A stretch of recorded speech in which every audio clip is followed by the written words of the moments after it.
Hello, hello. What's up? What's up? It is a new day, it is a new week, and it's time to get social. My name is Kavana, and welcome to the Introvert's Social Hour.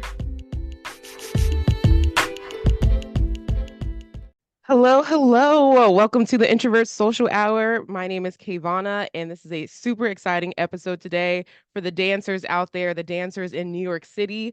This is an episode for you. Today we have a guest, very excited, very talented, by the way. I just had to bring him on. That was the first person I thought of when it came to talking about the dance scene, specifically in New York City. So please welcome Wesley. Wesley is a graduate of the University of North Carolina School of the Arts. School of the Arts is a NYC-based artist who thrives in various spaces. Wesley has been blessed with opportunities of working and collaborating with artists throughout the East Coast.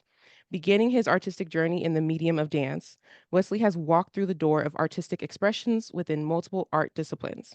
Wesley has worked and trained with Alonzo King Lines Ballet, Mark Morris Dance, Visions Contemporary Ballet, and Alvin Ailey American Dance Theater. Wesley has also worked with various independent artists slash projects throughout NYC in roles of project manager, wardrobe stylist, model, and or creative direction. Wesley holds a passion for creating and being a part of immersive artistic experiences that evoke an eternal connection slash response to overarching theme and significance of the artwork of the work. Please welcome Wesley. Wesley, how you doing? Good, how are you? I'm doing pretty good. That's an impressive resume right there. I just have to say. Thank I, you. I'm doing pretty good though. I'm super excited to talk with you about just dance in general. I feel like especially in NYC, it could get very like overwhelming, especially for people who are new to it. And they come in and there's so much to learn and so much to figure out. And I'm pretty sure like you can attest to that of just like figuring out that roadmap for yourself. So I'm definitely excited to talk about it. But to get us started, I wanted to have like a little fun icebreaker question. What is a memorable or funny dance related moment that you've experienced in New York City so far? Yeah. A memorable or fun? Ooh, Hmm. I will say I'm not gonna, I don't know if this is like fun, but this is a memorable one. Okay. I was performing with Visions Contemporary Ballet Company, and we were doing a performance in Marcus Garvey Park in Harlem. And Mhm. I had to perform a solo in the piece. Or in the works that we were performing. And it was one of those things like getting ready that morning for the performance, going to the performance, even sitting backstage, warming up, whatever.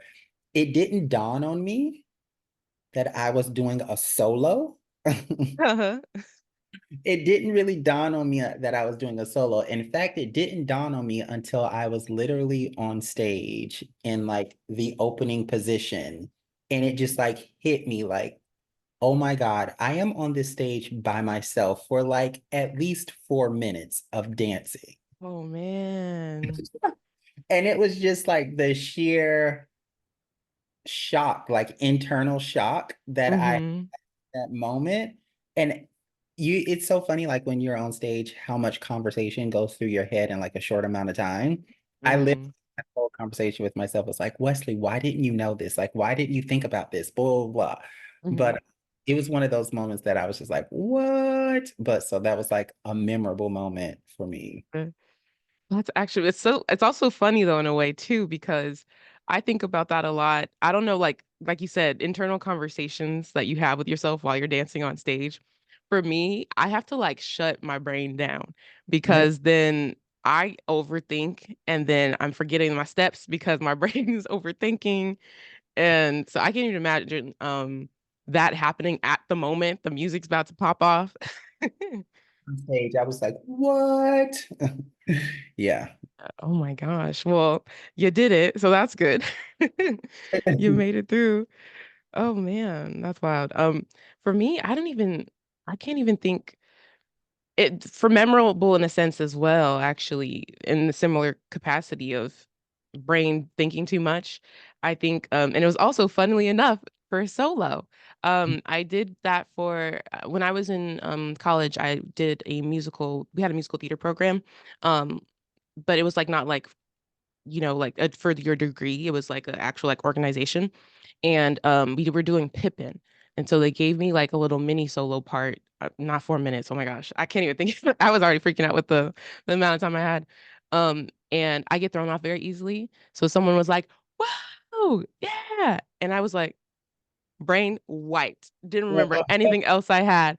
I was standing in front of the director like, I forgot what's next. She was like, "Just improv." I said, "Okay." just keep going. Yeah. I was like, so definitely embarrassing for sure. Because that was after practicing for so long. That was the first time I was doing the solo in front of like everybody. The only person who had seen it was the choreographer. And he was one who was like, "Wow, let's go." And then afterwards I'm so sorry. That messed me up. That That's was my fault though. Yeah. Um, I am curious and I would love to know, and especially for the audience too, what does your personal dance journey look like? So how did you get started? And what styles, I mean, we kind of see it in your resume in your bio, but like what styles do you gravitate towards to like today? well, you mean how did I get started in dance in general? Yeah. Yeah, and then what got you here as well? Yeah.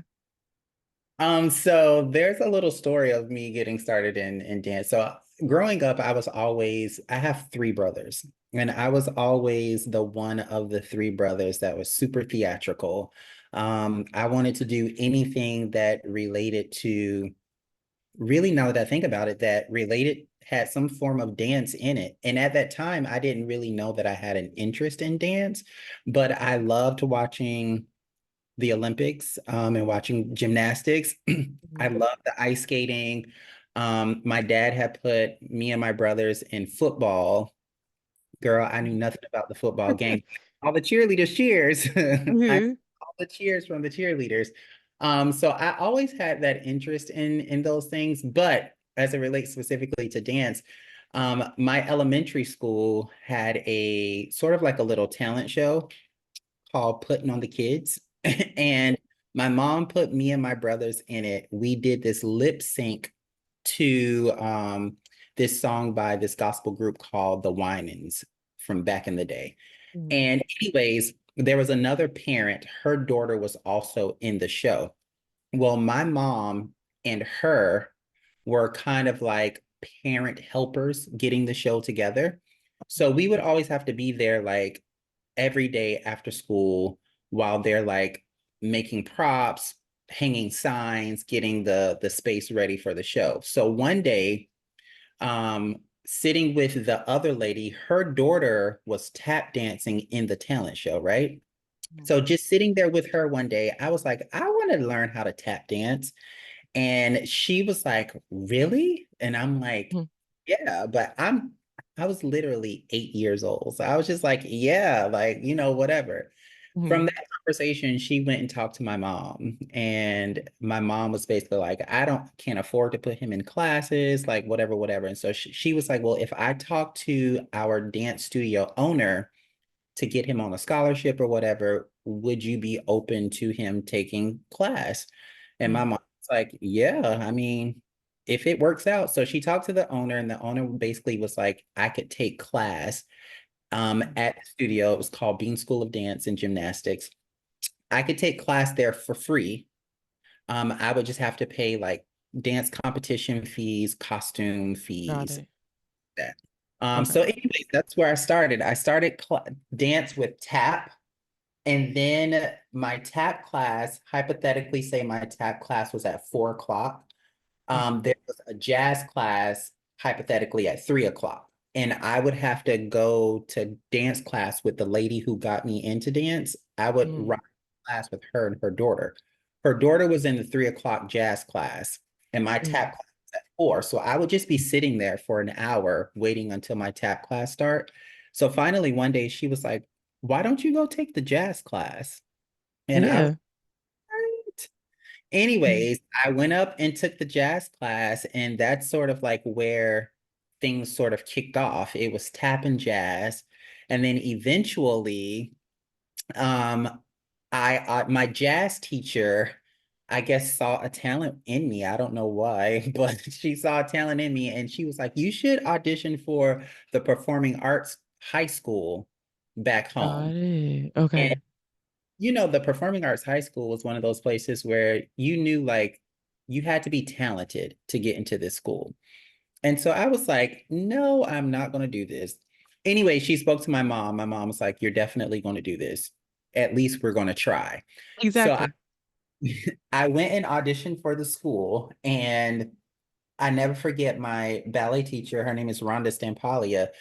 She was at the audition. After the audition was over, you have like an interview session. And she asked me in the interview session, she was like, if we accept you into this school, would you be willing to take private lessons? And of Mm. course, like, yeah. Yeah. As an adult now, I'm like, why would you ask a child this? So I was like, yeah, I'll take private lessons. And so, anyways, after the audition was over, I remember I ran out to my mom. I was like, you have to put me in private lessons. And she was like, why? And so I told her what they told me or what they asked me. And I was like, so I think they want to like accept me into the school, but I have to take private lessons. And so, anyways, I ended up getting accepted into the school. And at the school at that time, it was very ballet based. Um, it was very like conservatory style, should I say. And so with that, I quickly learned that you have to be good at ballet to succeed in the dance department at that school. And so I became a ballet guru. I literally looked up videos of ballets. I like told my mom I want like for Christmas, I was like, I want the Nutcracker, I want Swan Lake, I want all of these ballets. And she bought it for me. And what's crazy is like my first few years of ballet, because I didn't really start ballet until I went to that school. My first few years of ballet, I didn't know any steps. Like they would be like changements, tombe, pas de bourrée, glissade. I didn't know what any of that was. I was literally mimicking what everybody was doing. I Yeah. would just watch. If I could just see what you're doing, I can just copy what you're doing. You were So there trying to just survive, just make it through. trying to survive. And I remember always feeling like, when do I get to the place where I know what you're saying? Like when you say tombe, pas de bourrée, glissade, soda shot, I know exactly what that is. And it seemed like it took forever at that time, but that was where it pretty much started. And so ballet sort of just innately became like my thing. I was doing ballet every day, all day, anywhere that I could get in. Like, and because I was a boy, there's a lot of uh projects that need boys. So a lot of things like I didn't even have to pay to be a part of because they're just Nice. like, yeah, you're a boy, we want you here. Mhm. Um, and so that's where all of that sort of started. Then eventually, fast forward, I went to University of North Carolina School of the Arts, and I ended up going there for contemporary dance. But in that moment of going there, I always sort of wanted to be a part of ballet. And I still love ballet to this day. Like I love ballet. But I ended up working with Alonzo King at North Carolina School of the Arts, and I remember him telling me that he was like, you have ballet. Like when you dance, we can see that you are ballet trained. He was like, you need to focus on basically like this internal connection to dance, telling a story that he was like, you're not going to necessarily get from classical ballet. And so in that moment, I was like, you know what? You're so right. Like, and so I really just jumped into contemporary and contemporary ballet. And so I guess today, like my gravitation is toward contemporary ballet. I love contemporary ballet. I love the clean lines of ballet, Mhm. but I love that contemporary sort of breaks those barriers of classical ballet where you can really tell a story. You can really um, express yourself movement wise beyond like the codifications of steps. You get what I'm saying? Uh, Yeah. and I would say like one of my favorite companies to this day is Alonzo King Lines Ballet. Oh my God. If I could be a part of that company, Oh. So just because I'm unaware of Alonzo King. So when it came to Alonzo King Ballet, just to double confirm, that was in North Carolina, yeah, correct? so Okay. King came to North Carolina School of the Arts. He set a piece that year. And Got it. Mhm. I didn't know who Alonzo King was, but everyone on campus was like dying to be in this piece. And so it just kind of was like, okay, well, if y'all want to be in the piece, I want to be in the piece too. Mm-hmm. So Yeah. Alonzo literally like didn't really even hold like a formal audition. He literally just walked from everyone's technique class and was like, I want that person, I want that person, I want that person. Yeah, and my name was on the list, and I was like, what? And so that's where I became privy of him and his company and his work.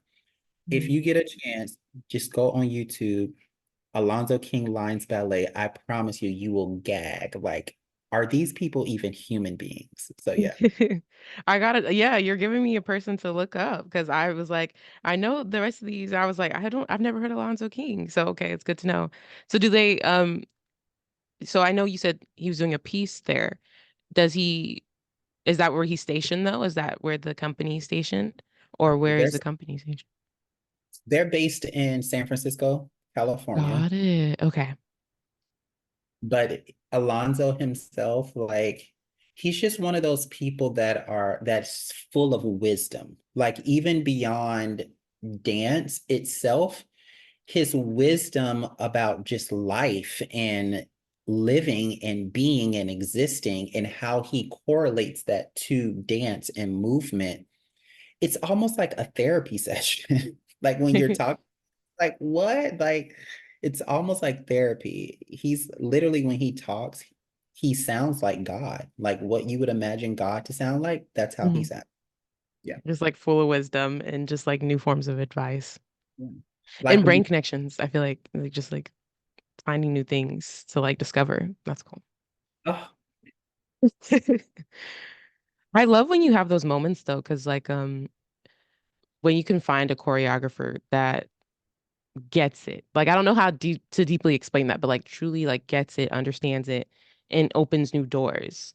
I love getting new experiences. That's what I like aim for a lot of the time, especially now that I have more resources out here of like trying to figure out and find new information that hasn't clicked for me yet.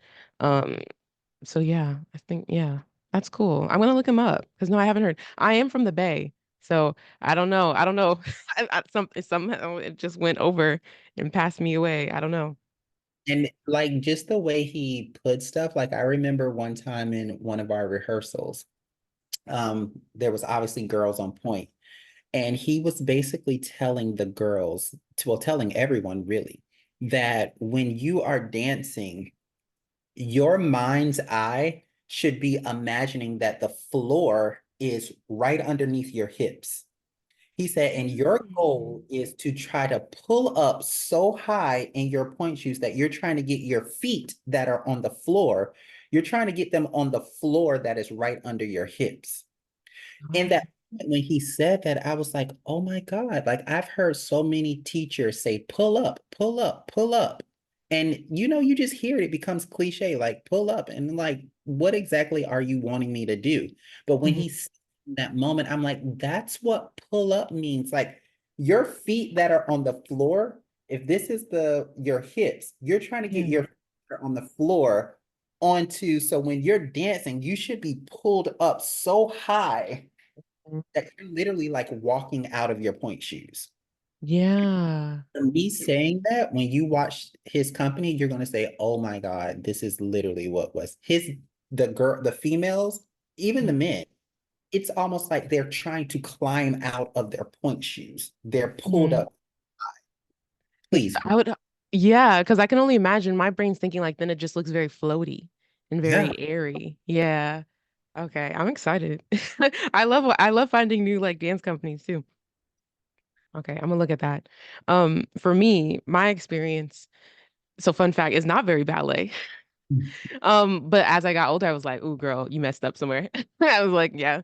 Um, just because as I got older, I realized that is such a uh like necessary foundation. I was pretty late to dance. It was very off and on for me. I've always like loved it from a distance in a way, not on purpose, just because I was just like, I watched The Wiz. Ooh, I love The Wiz. This is fun. The musical. Oh, I love the choreography.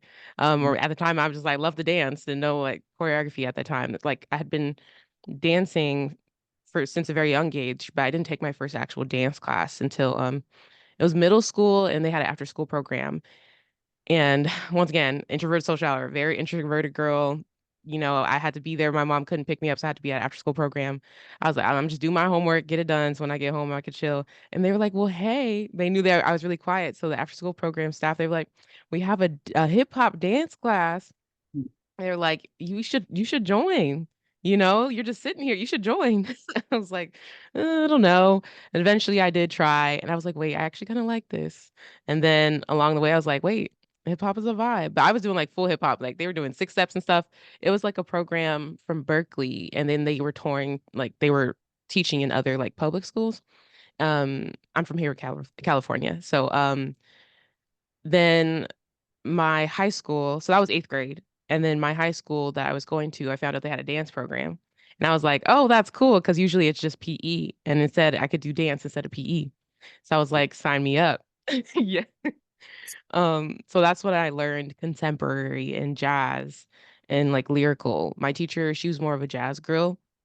So I learned a lot of things parallel versus turned out and just things like that. And so dance was pretty consistent for like 3 years. It was hard because at a certain point, I had moved away from my high school, so then we were commuting a lot. And so eventually, like my last year, I had to drop out of dance, but then eventually like slowly got back into it in college. Um, and I did it as a minor. Um, and then I also did like musical theater. I was finding in between that time of high school and college, I was finding like my love for musical theater. And so I did that and I did my minor. But I became more contemporary jazz. I'd taken my first tap class in college as well. Um, but I think that's where I land, contemporary jazz, still hip hop, but if I were to choose, I end up going contemporary first, then jazz, then hip hop, but I love them all. But then I took my first ballet class in college too, and I was like, yeah, I should have took this a long time ago. But to be fair, like, you know, my dance teacher in high school, she didn't teach that. That wasn't her like her thing. So that's kind of where my journey landed. In college, I didn't major in it, but it was like my junior year. I was like, I think that's where I'm gonna go, though. I think that's what I'm gonna do. I can always go back to my major later. But I was like, I wanna pursue this now and figure out what that looks like for me. And you know, can't say I can't say that I didn't try. You know. Well, I will say, like, from what I've seen in you dancing, it doesn't look like you lack ballet technique. Really? Like, I mean, to be honest, I probably like in looking at you wouldn't say like, oh, she's a ballet bunhead girl, Mhm. but you don't look like you lack in the knowledge and skill of ballet. Well, thank you. Yes, I try to catch up now. Where I take a ballet class here, know what I need to do. I think becoming a dance teacher has helped me a bit. Now, you throw some stuff at me, like you said. It's like certain things I'm not gonna know what they're talking about. I took a ballet class at BDC. I remember it was the first ballet class I had taken since college when I moved out here. And I got thrown in. I was like, I know pas de bourrées, I know passes, I know coupes, I know this stuff, but I was like, you're throwing these other things at me. I don't know what you're doing. He was moving fast. It was beginner. So for people who have never taken a dance class at NYC, you take beginner. That's more like advanced beginner. Like, so yeah. But Yeah. no, thank you. I appreciate that because I've definitely had to learn along the way. But you throw some lingo at me, I'm not gonna know all of it. But we try, we try. Um, with that journey for you so far and how you did end up, you know, where you are today, what specific challenges have you faced as a dancer, specifically in NYC? Because I feel like, North Carolina and NYC are probably nowhere near the same, especially like, the Bay and here. And I went to school in San Diego, so that's also nowhere near the same. And how did you overcome those challenges? What did that look like to figure out how to defeat those problems? Hmm. Well, I mean, to start off, I will say I feel like I'm still figuring out the overcome of a lot of things. Mhm. Um, and I don't know if I have like specific challenges per se.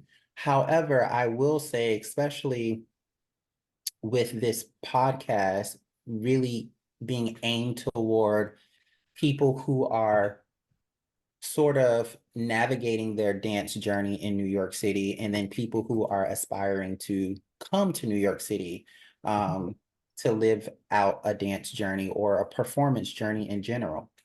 I will say one of the things that I have really come to understand within performance, because let's be real, we all moved to New York. It's very few of us that move to New York to say, oh, I'm moving to New York because I want to go take dance classes, right? Hmm. To New York because I want to just take classes from these teachers. Most of the people who move to New York, you move into New York in a pursuit to perform, to Exactly.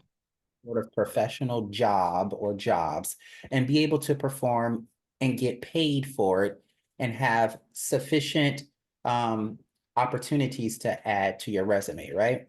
Hmm. Uh, so when you come here, one of my mentors from college, I remember when I first moved to New York, and I kind of wish I would have taken this a little more literal. He told me, he was like, when you move to New York, you're probably going to spend your first 5 years in New York just getting people to know that you exist. Before you land any jobs, before you get any professional opportunities, you're probably going to spend at least the first 5 years just telling people your name. Hmm. Um, and I think when you come from wherever you come from, most of us, wherever we come from, we were a part of the best from wherever we come from, right? So when you come to New York, you kind of have this feeling like, okay, but when I dance, when I'm in the room, my talent, people are going to be like, oh, who is this guy? We want him. We want to have him a part of our project. Hmm. Total lie. I'm gonna just tell Yeah. you, anybody who's listening to this, total lie. And I'm just gonna break it down like this. Like I said, everyone who comes to New York, at least 80%, I would say at least 80% of the people who move to New York in pursuit of a performance career were the best from wherever you came from, whatever little small town you came from, so forth and so on. You were the best, a part of the best there. Hmm. So when all of those people migrate to New York, you just have a bunch of the best. So technically, when you go into these rooms for these auditions and stuff, if you really want me to be honest with you, everybody in the room is talented enough for the job. You know what I'm Yeah. saying? Everybody in the room could fulfill this job opportunity, right? Hmm. So when I am a casting director and I'm sitting in this room where I have people coming in from 10 o'clock in the morning to 6 o'clock at night, and everybody, 90% of the people that came in front of my face is talented enough for the job. How do I pick the best of the best? You get what? Because Hmm. are the best from wherever they came from. So now I have to pick the best of the best. So what do I gravitate to? The first thing is, who do I know? Networking. So Yeah. that first 5 years that he told me that you will spend just getting your name in the rooms, getting people to know that you exist, familiar with who you are. Don't take that lightly. That's something like I'm learning in this later part of my experience in New York. Do not take that lightly. Get your name in these rooms. And sometimes, like I know a lot of us, especially introverts, we aren't the type of people who like to brag about ourselves. We aren't the Yeah. type of like to try to make ourselves seem or look better than the person next to us because really we want to tell the person next to us, you're doing a good job. Like, Hmm. I am grateful to be standing next to you and in this space with you. You get what I'm saying? So there is Hmm. competitive nature within the performance community, but it's innate. And I feel like a lot of times it has been misconstrued that everyone's out to like break everybody's ankles, cut Yes. everyone's out. And that's not the way it is. Like, not, I have never experienced that. Like, in most of the spaces that I've been in, all of the performers have been very supportive of each other. But the reality is we're all here for the same job. You get what I'm saying? And we all Hmm. want. So Hmm. networking plays a big part of booking in New York City, or even in places like LA, even in places like Atlanta. Networking plays a huge part because most of the people that come in the room, they're technically talented enough for the job. They're beautiful, they're, whatever. So when it all boils down to it, who am I going to pick? I'm going to go with the person that I know. And just another quick example, and I'm gonna just break it down like this. If I was casting a project right now, you get Hmm. what I'm saying? I have money to fulfill a project. I have money to pay my performers who are going to be a part of this project. I met you, Kavana, through a dance opportunity that you and I sort of coincidentally just was in the project, right? We Hmm. didn't prior to that project, whatever, whatever. And if I was casting a show, you came to my audition just from me knowing you from that one project. You came to my audition to audition for the show. There innately is going to be some sense of like a desire to bring you on, not only based on your talent, because I feel like you would be talented enough that I would book you, Hmm. not only based on your work ethic from what I saw in the experience that I had with you, you are very much so like, let me do what I need to do to get the right steps. I want to make sure I'm on the same understanding that everyone else is on, so forth and Yeah. so on. Very dedicated to what you're doing. These are things I just observed from you from that one experience, right? But Hmm. not only just on those things, but just on the things that now me and you, we have built a connection. I have a project that you could be a part of. It's a performance opportunity that you could be a part of, one, something you put on your resume, two, and I have money to pay you. You get what I'm saying? There is some desire, like I want to be able to help you come up because now we Exactly. have, I want to put you on. You get what I'm saying? So Yeah. networking plays a huge part, and there could be someone that comes into the audition that's equally as talented as you. Heck, that's more talented than you, but I don't know them. I don't want to Mhm. put my money on them and then they get into the experience. They don't like what is going on. They don't like my personality. They don't like whatever, whatever. So they're basically half-assing everything. When I'm like, I Mhm. could get Kavana and I know Kavana not only is going to deliver movement wise as a dancer, but I have a connection with her that she will be like, Wesley, I think, what if we did this instead of this? Like, you're going to help me develop my ideas. You get what I'm saying? Yeah. No, 100%.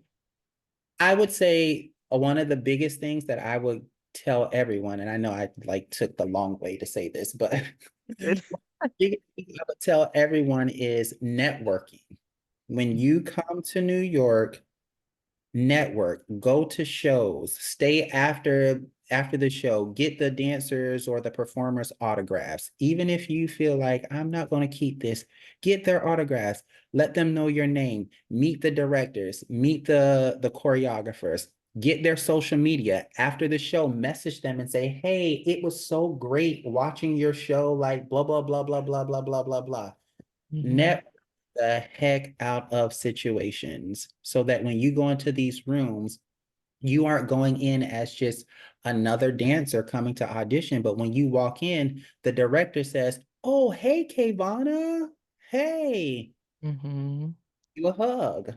Yeah. See, so you, first of all, I just want to say you explained that beautifully. And that's how go ahead and take the long way because I think And I'm so glad you said that, but that's something that isn't talked about a lot. 100% when you're just getting into New York. I'm in my second, well, no, I'm on to my third year here now. And at this past few months, I'm just now figuring that out as well. Of like, no, like Ivana, you take these dance classes, but you need to like communicate with people. You got to actually like, hey, great class, things like that. You can't just go in, take the class, and then, thanks for the class, and then leave. Um, and that's a challenge of my own personal because once again, like I talked about, like being introverted, just like, just want to, come to the class, experience it. Okay, oh, thanks, people give me, oh, thanks, you did great too, walks away. Um, so I'm glad you mentioned that and the in-depth like parts of that as well. I've thought about that in the sense of I know for a fact, I've always thought about this too. I was like, ooh, if I ever got to a point where you know, I was able to also put a piece together or something. I had already put this idea in mind of like, oh, I know this person, I know this person would be great. And I think a big part of that too is like, I've seen people be the best dancers but have the worst professionalism. So that plays a huge part. So, um, you could be a great dancer, but are you easy to work with and easy to be in a partnership with, a team with? And so I've considered that a lot of just like people I know who are good dancers, but also just like good people. Right. So that 100% makes sense. But it was so funny though when I got to New York, even though I had thought about that prior, that didn't connect my dots. That of course, like that's how the dance scene works.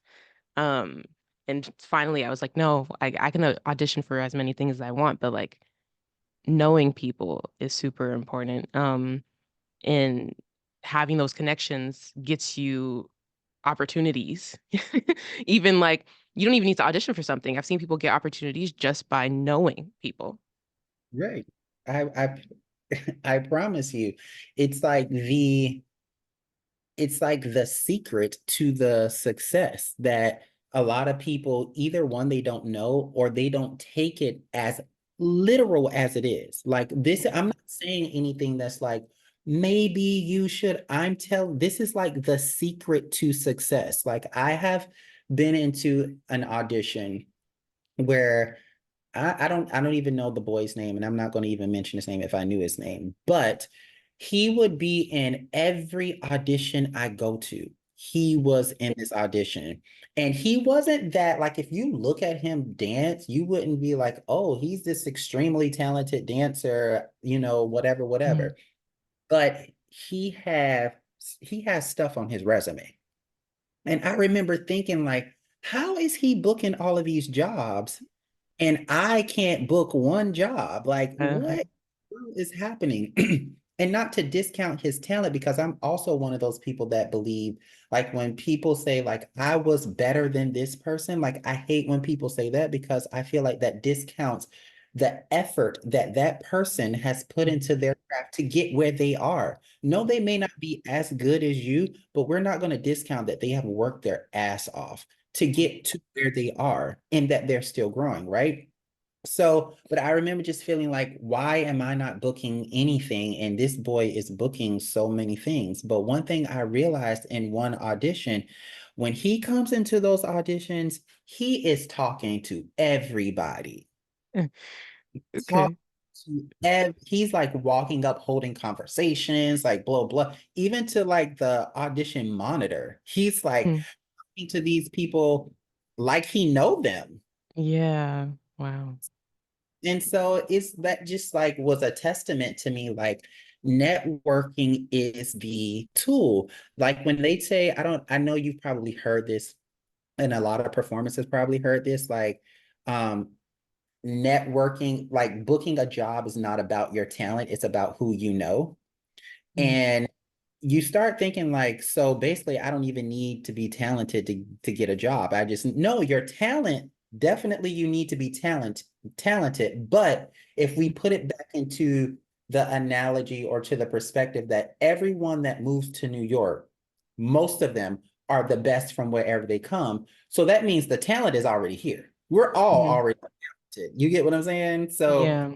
where that comes in, like who you know plays a bigger part than your talent because everybody is already naturally talented for the job. Yeah. Now I can't cast my opportunity based on talent because then I would just be casting everybody. You get what I'm saying? Exactly. So now Mm-hmm. go to the next thing. Who do I know? Who do I Yeah. know?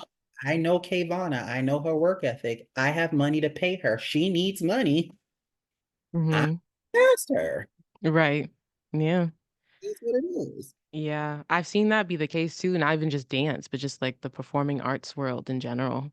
Um, Life in general. I remember my mom used to work at this her job. It was basically like a social work job, and they would go in, particularly their focus was teen girls who became pregnant.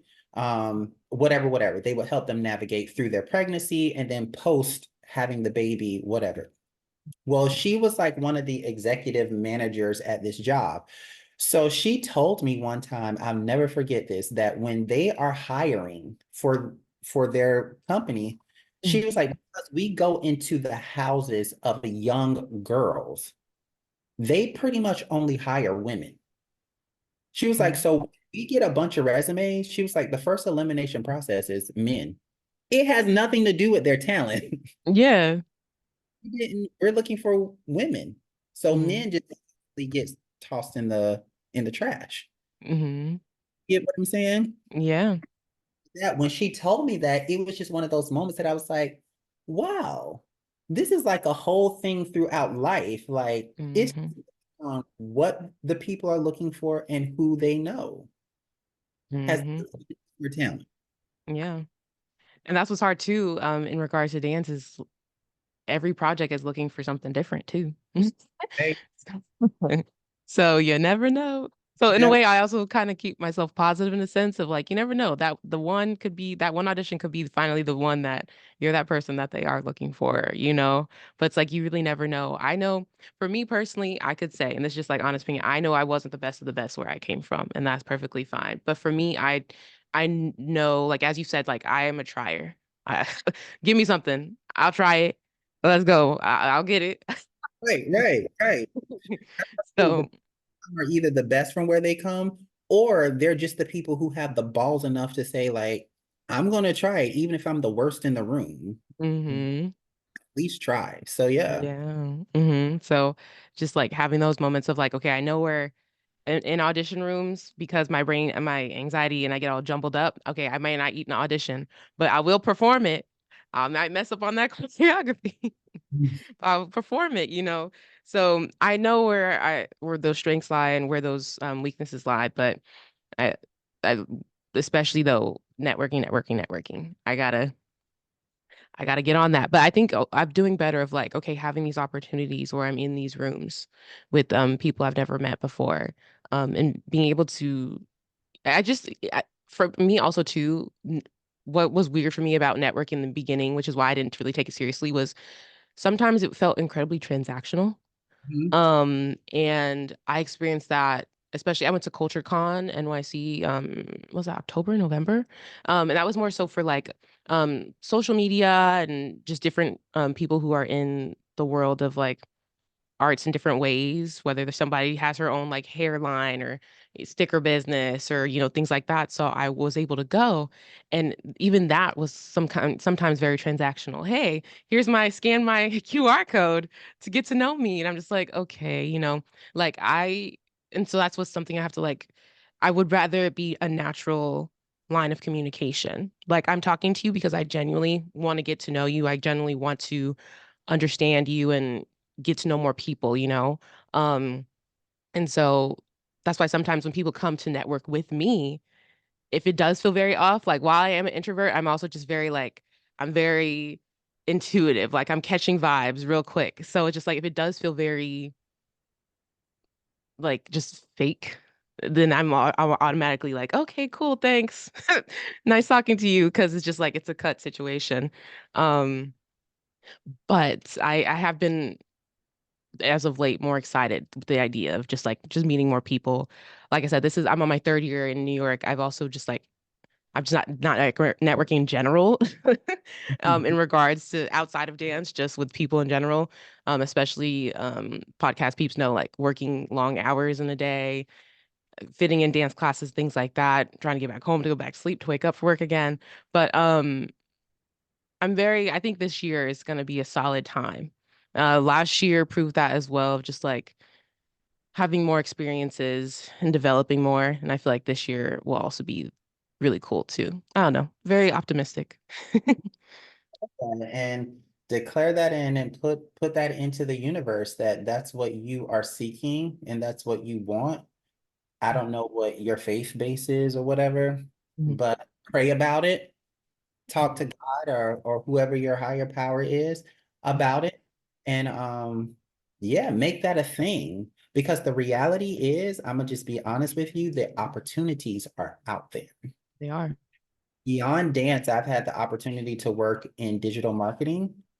And so it's just one of those things where I was just like, wow, like there is an audience for everything.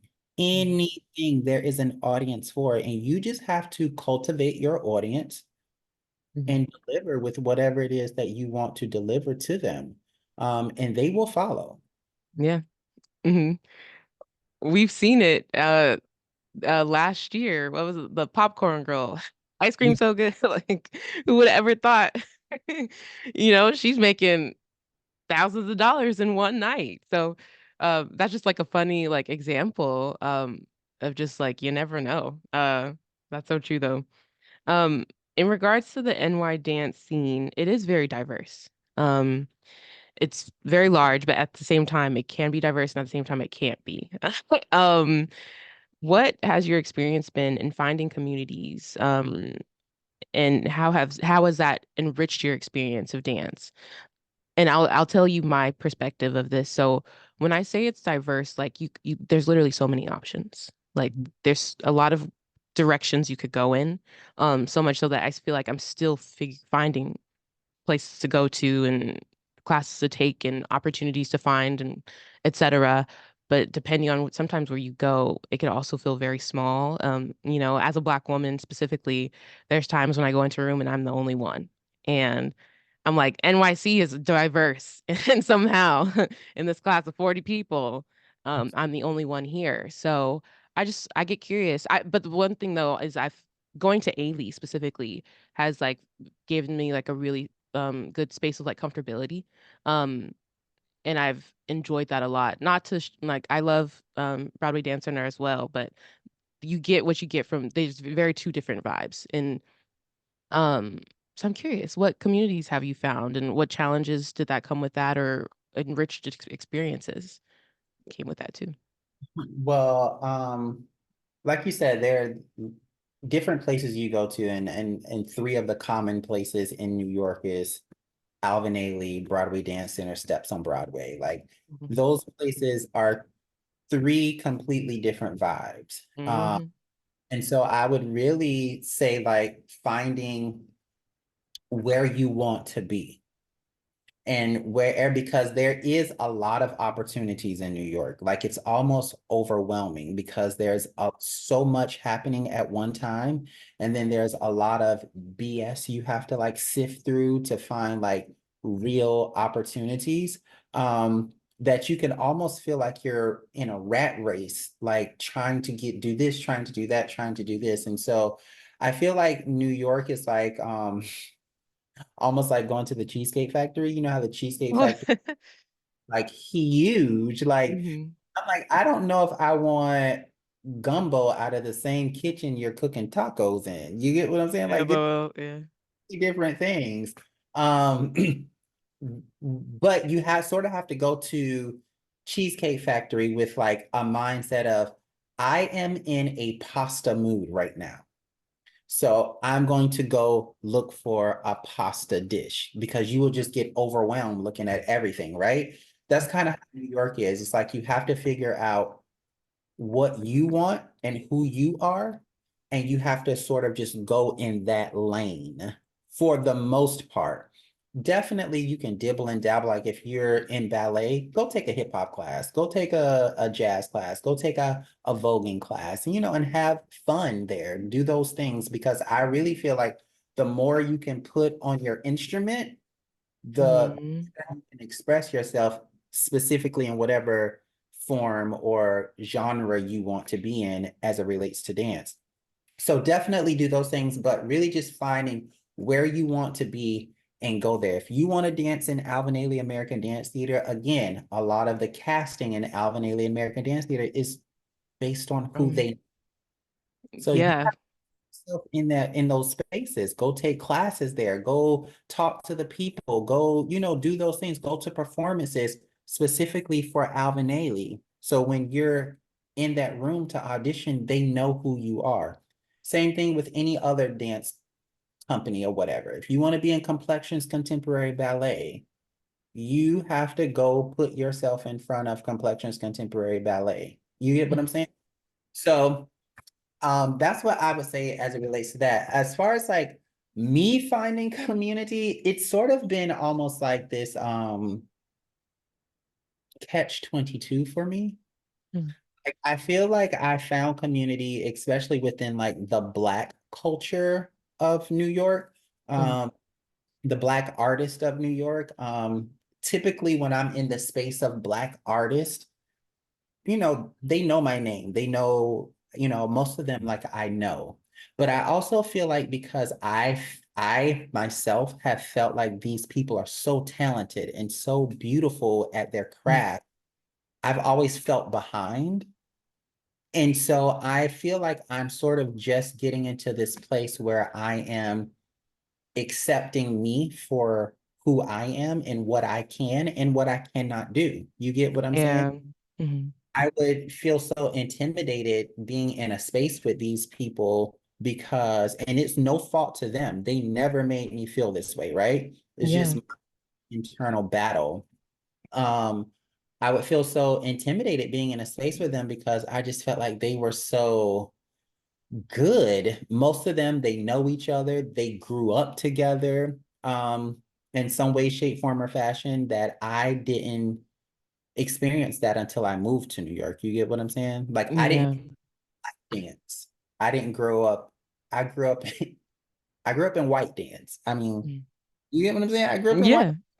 Mhm. Uh, so coming to New York, they all knew each other. They all had like this connection to each other that I didn't have. However, they fully, wholeheartedly, completely, effortlessly welcomed me into their community. Like Mm, literally welcomed me in like they always knew me. It was never even like a formal like, "Hi, my name is, how are you?" It was just like they always knew me, right?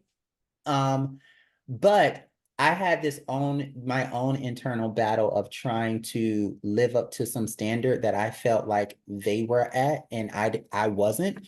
And so now I'm at this place where I'm just like, okay, I can't do this. I can't do that. I can do this.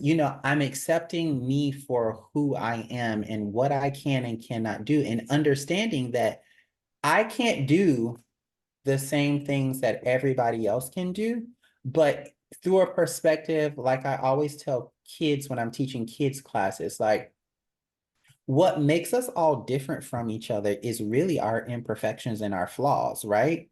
If mm, we all lift our leg to 180 degrees, if we all could do 5 pirouettes at the drop of a dime, if we all could jump 10 feet in the air and do whatever trick and whatever, ultimately we would all be the same person. mhm, Makes me different from you is the things that I can do that you can't do, and the things that you can do that I can't do. That's what mhm, makes us different. And that's what makes me want you in my piece because you bring this, you bring that, so forth and so on. And so, really, just like accepting those things and thriving in those things, I think is where you not only find your place in community with other people, but in community with yourself. mm. Yeah, I like that. I like that one. It is super important. I think, and I was going to transition to talk about that. It's hard being in such a competitive, like, career pursuit, you know? Um, and coming to a point of, like you said, but you said so beautifully, like being in community with yourself, but also just like accepting where you are, who you are, and how you are, kind of in all those ways. without necessarily always feeling the need to look at the other person and say, oh, they can do this, but I can't do that. Um, and it's definitely that was a hit I got my first year here of just like, no, snap into it, Kayvana, because you're going into all these different rooms. I've tried BDC, I've tried steps, tried Ailey, and I'm coming in and I'm like, oh snap, like they're moving quick. But then once again, just learning to be okay of like, one, there's more time than you think, as much as the world speeds fast these days. There's more time than you think. And then also too, just like once again, there's something that you have that they don't, and vice versa.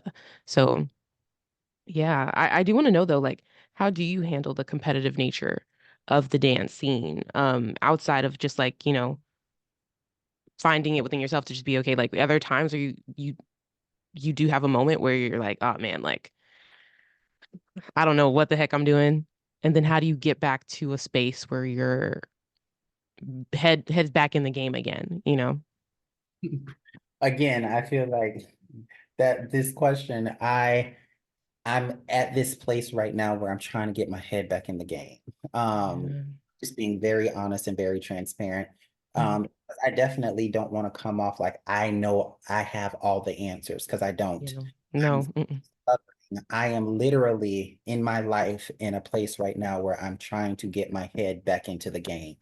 But I will say like a lot of the competition, and this is just in my journey, a lot of the competition that I have experienced was from me. Yeah. I up the competition that was not there. You get what I'm saying? I Mhm. just wasn't doing what I needed to be doing to be at least what I felt at an equal playing field with the person standing next to me. You get what I'm saying? And that thing is networking, networking. I wasn't doing what I was going to auditions. I would do the auditions, and a lot of them I did what I felt fairly well in the auditions. You get what I'm saying? Yeah. I go to spaces, and please, whoever's listening to this, do not take this as me bragging on myself because I have not accomplished anything on my resume to just be sitting here bragging on myself about. But No. I, like, for instance, I'll give an example. I went and took Linda Celeste's ballet class at Steps on Broadway Okay. on Saturdays. She teaches on Saturdays. If you're free on Saturdays, go take her class. Mhm. But I remember taking her class. It may have been my first class with her, it may have been my second class with her, but I remember leaving class, standing in the hallway, putting on my clothes to get ready to leave. She comes out and she thanks me for taking her class, right? She was like thanking everyone. So I'm like, oh my God, thank you for class. Like this was a beautiful class. Da da da. Her first question after that was, what company do you dance for? Oh, And I was like, great question. I said, I'm not in a company. She said, Mhm. what? She's like, I thought you were just here to like warm up, get yourself ready for rehearsal or something. And Mhm. I was like, I wish that was the story, but no. I Yeah. said all that to say that a lot of us, we already possess the talent. You get what I'm saying? We Mhm. already possess the talent. We just aren't doing what needs to be done to be into these spaces to utilize that talent at a level of which of which is at. You get what I'm saying? And so Yeah. I built this competitive thing within myself that really does not exist. You just have to do the work to be into the spaces. But we feel like there's this competition. Everything is politics and blah, blah, blah, blah, blah, blah, blah, because we aren't getting into the spaces we want to get in. But then I encourage you to stop and ask yourself, am I actually doing what it takes to get into these spaces? Because these people are only casting based off of who they know. Hmm. You were somebody in the room that they didn't know. You were talented enough for the job, but I have these other people that I know who were equally as talented as you. And even if they weren't as talented as you, I know their work ethic. And I Hmm. have that I don't want to gamble with this money. You get what I'm saying? I don't want to hire you and then you aren't what I'm looking for, and either I have to work with you Yeah. or I have to let you go and try to bring somebody else in. You get what I'm saying? Mm-hmm. Yeah. Anyways, the competitive thing that I've discovered within myself is just more so me making up a competition that doesn't exist. And I encourage everyone who pursues or comes to New York to come in who you are, be okay with who you are, where you are, definitely grow. You know what I'm saying? Like grow, take classes and grow. But no one's out to necessarily compete with you in the sense that I want to knock you down so that I can get the job over you. Yes, Exactly. think there's an innate competition there because we're both going into the space for the same job. If they're only hiring one person, innately, we're competing against each other for this job. Mm-hmm. But I'm here to support you just as much as I want you to support me. I'm not here to cut your head off. If you get the job, that's your blessing. Mm-hmm. For you, that was not for me. And I think most of the people that I have experienced in New York are in that mindset that if you get the job over to me, congratulations, that was your blessing. You get what Mm-hmm. I'm saying? Anyways, yeah. No, that 100% makes sense. Yeah. I think most of the time it's definitely not that way. Um of we're just trying to be in the same room. I consider this could change over my time, but I also consider auditions to be experiences as well, just like a learning experience. Like you said, even a networking experience or their experiences. Even if I don't get the job, like it wasn't meant to be, there's something else, but that was an experience I could add to, my mental, something that I can keep adding. Um, I am curious though, Wesley, as we continue on this journey of dance and figuring out where our careers go, what are your future aspirations and goals within the New York dance scene? Or maybe it's out of the dance scene because maybe you're trying to go to San Francisco and be with Alonzo King. Who knows? But what are your aspirations? um, well, woo, that's a question. Think big. Think big. So I think I want to perform. I really do. And right now I definitely want to perform. I want to be on Broadway. Mm, Um, and I want to experience that. But I think my overall dream as it relates to performance, I think I'm transitioning to a place in my life where I personally am tired of the chase. And I don't say that in like a negative way. Like I'm tired of chasing people, blah, blah. No, no, no, no, no. I'm not saying it in that way, but in some way, shape, form, or fashion, there is a chase here as a performer in New York. mhm. You're going to audition after audition. You're standing in front of director after director. This girl, I just watched her Instagram and she did like a almost like a data an analysis of her auditions in New York. Oh, And wow. she went to this many auditions. There were this many was for Broadway, this many were for regional theaters, this many was for TV, this many was a blah blah. Anyway, she went through all of this. She went how many callbacks she got, how many blah blah. And at the end, she was like, and of all of this, she was like, I booked one job which Mm, the one job she booked, she was like, was not even from the audition. So she was like, so from my audition analysis, I have booked zero jobs. zero. And she went on, it was like 40 something, it might have been like 30 something auditions that month. Mm, She booked zero jobs, right? mm, So I say that to say there is like this innate chase that we're all on, mm, constantly trying to get booked. We're trying to get that opportunity, right? I feel like I'm at a place where I am sort of tired of that chase. I'm mhm, tired of going into spaces trying to show myself approved to be a part of these opportunities. Unfortunately for me, I didn't maximize the networking aspect of things in mhm, my earlier years. So I didn't book as I could have. You get what I'm saying? mhm. That's why Yeah. really giving that information to whoever is listening to this. Network, network, network, network. If I could tell you anything else, network. Do Yeah. not be scared to say hello to somebody. Do not be scared to ask for their social media handle. Do not be scared to send them a message on social media, like their post, blah, blah, blah, blah, blah. Network. But unfortunately, I didn't take advantage of those opportunities in my earlier time here in New York. So I think like I'm transitioning into that place where I'm ready to create my own table. If Yeah. that I'm ready Hmm. to create my own table and give people an opportunity to have a seat at the table.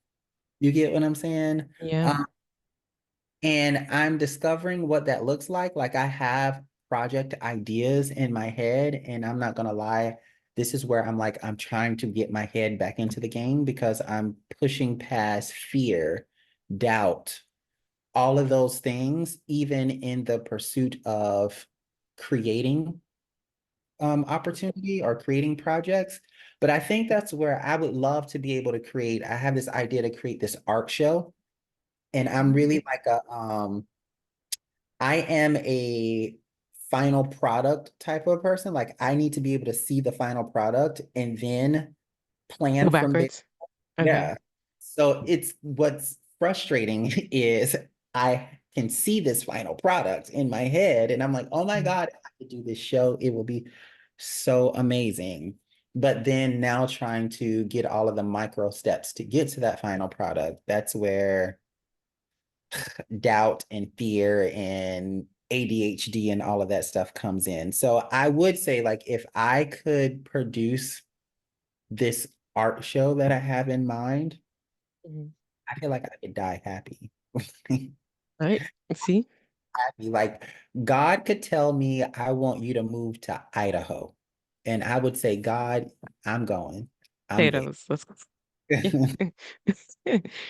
Yeah. I mean, I say jump, but it's easier said than done, as you said. Because for me, it I had this podcast idea in my head for a while, and it took me 6 months to finally like go. Like, okay, we're contacting people. We're doing this.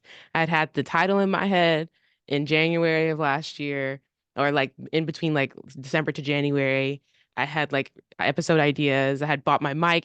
My mic had been sitting here for like 4 months before I even opened it, touched it.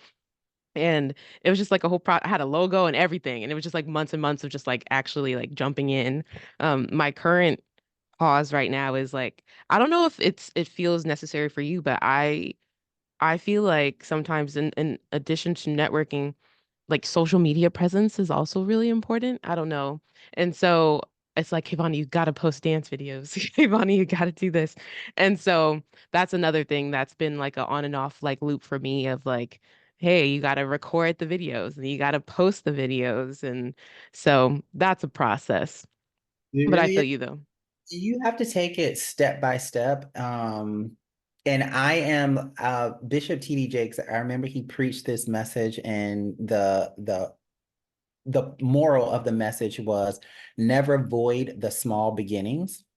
And he had an analogy. He brought this boy on stage who could only play like Mary Had a Little Lamb on the piano. Mm-hmm. And then this one boy who could play like classical music, blah, blah, blah, on the piano. And his whole point of the message was sometimes we as people, especially artists, we want to get to being able to play the classical music on the, whatever, whatever. Mm-hmm. And it seems like from Mary Had a Little Lamb to there just seems so far, like so much work that you're like, it's going to take me forever to get to Mm-hmm. that point. But his whole message was don't void the small beginnings. We have to go through the small beginnings before we can get to the thing. And so I am definitely trying to push that in my life. That you have to go through the small beginnings. I feel like I'm one of those people who wants everything to look pretty and perfect from day one. Yeah.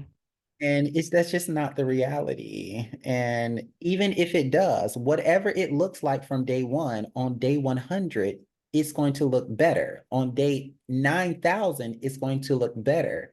So whatever your beginning is at this point, go ahead and get started because no Mhm. matter what, it's always going to get better as you keep going. You get what I'm saying? No, 100%. Yeah. I am definitely trying to encourage myself on that same note, but I will say, like, social media, girl, that's a powerful platform. Yeah. It's a powerful platform. I will, Mhm.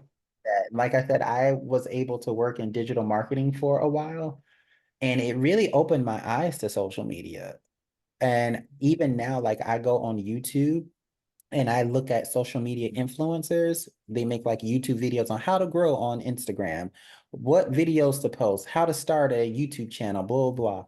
Yeah. And it's it's really a powerful tool. I mean, if you think about it, if right now I said, Kayvana, let's go to a seafood restaurant. I don't have a restaurant in mind. You don't have a restaurant in mind. Where's the first place you're gonna go? TikTok or Instagram? So Hmm. what are good seafood restaurants in New York? I got bookmarks already Yeah. on Instagram, TikTok. Yeah. So that's what I'm saying. So yeah, yeah, yeah. Okay. No, I get it. I am in regards to I know it's kind of like you have these ideas in mind and eventually they will come to be. It's a matter of when, right? Um I do want to know are there any upcoming projects or performances or anything that you're getting ready to do that you did want to share with the audience, the peeps out there? I don't really have any upcoming projects that I'm performing in as of right now. I am assistant directing a play at the National Black Theater. Um, Nice. and the play is March. It's in March. It's like at the end of Okay. March. I think it's March 27th through the 31st or whatever. Okay. Please go look at National Black Theater's website to get the exact dates. Mm. But I am assistant directing a play along with Daniel Boisron. He is the director of the play. I'm the assistant director. And this is one of those opportunities. Like, I was just like, when they asked me about the job, I'm like, what? Mhm.